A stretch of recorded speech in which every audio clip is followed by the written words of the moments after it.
This is a response to those who created a video and spread a false idea about the Prophet Muhammad ﷺ.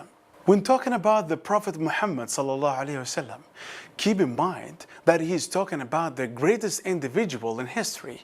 And this is not a baseless claim. Yes, this is not a baseless claim. For the one who reads his biography and his mannerisms and ethics while keeping aside all preconceived notions would certainly reach this conclusion. Some fair and just non-Muslims have reached this conclusion as well. Let me tell you some of the Prophet's manners and characteristics. The Messenger had an excellent, complete and sound intellect.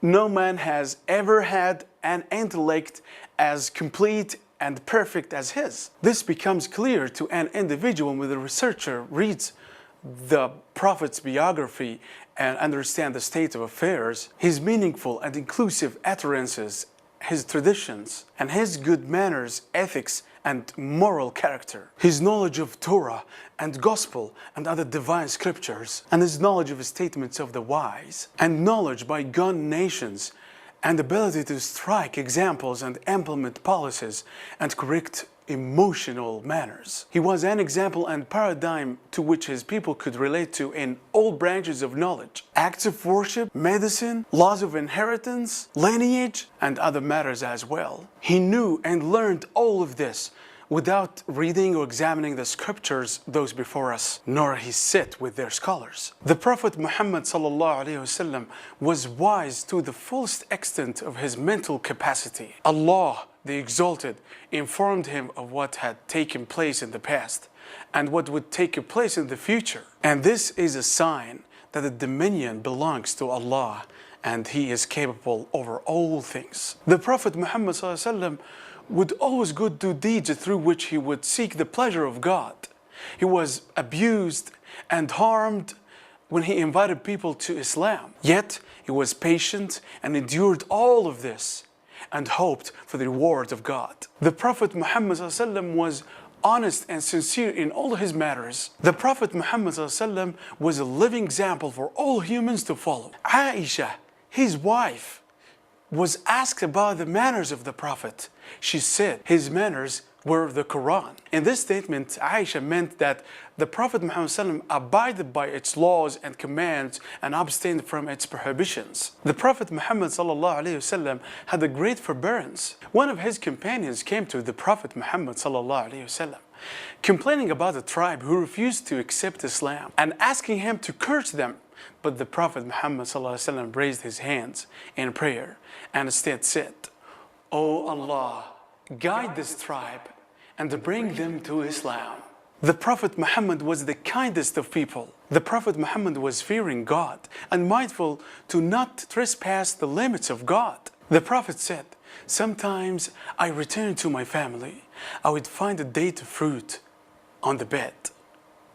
I would pick it up to eat it, but I would fear that it was from the charity, and thus threw it back on the ground." He helped and assisted his family members with their chores, but when the call of the prayer was heard, he would stop everything and leave to attend the prayers. One of the companions of the Prophet Muhammad ﷺ said, "I have never seen a man who smiled as much as the Messenger of God. He was so honest and humble. He visited the sick, whether Muslim or non-Muslims. The Prophet Muhammad ﷺ at his house was like any man.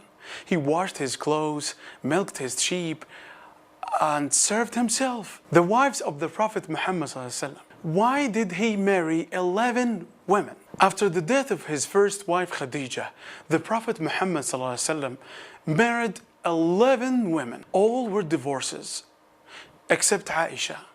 6 of his wives were from the tribe of Quraysh, and 5 were from different Arabian tribes. The Prophet Muhammad ﷺ married 11 women for a number of reasons.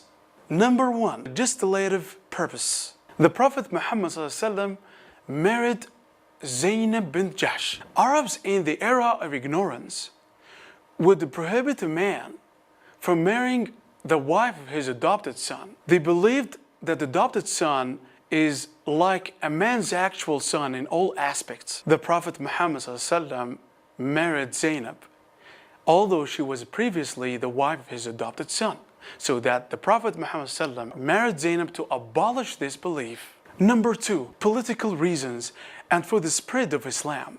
Number 3, social reasons. The Prophet Muhammad ﷺ married some of his companions' wives who had died in battle or while on a mission to preach Islam. He married them even though they were older than him. He did so to honor them and their husbands. And keep in mind, all wives of Prophet Muhammad ﷺ were not virgin, nor were they young or beautiful. So how can anyone claim that the Prophet Muhammad ﷺ was lustful? He just followed the practice of previous prophets, just like Moses, who no one objected to the plural marriage. And finally, what did they say about Muhammad? Muhammad himself, after all that can be said about him, was not a sensual man. We shall err widely if we consider this man as a common voluptuary, intent mildly on base enjoyments, nay on enjoyments of any kind.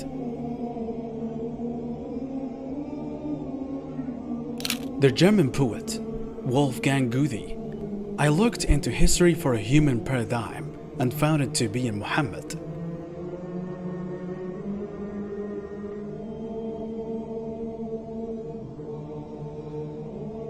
Professor Keith Moore said in his book, The Developing Human, it's clear to me that these statements must have come to Muhammad from God or Allah, because most of this knowledge was not discovered until many centuries later. This proves to me that Muhammad must have been a messenger of God or Allah.